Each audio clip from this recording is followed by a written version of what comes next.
at the right time, when we move close, I ask you for your vote. But I don't stop there.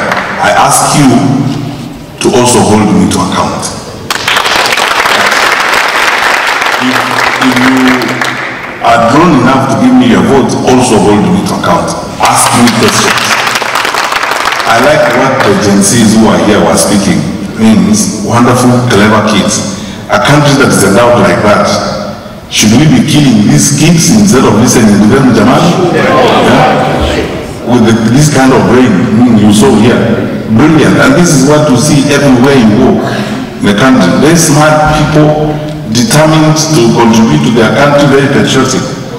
So we are at a very interesting time. You can see what is going on in the country. I don't want to describe our problems. I believe as leaders, we should not spend time describing our problems. We should be spending more time looking for solutions on how we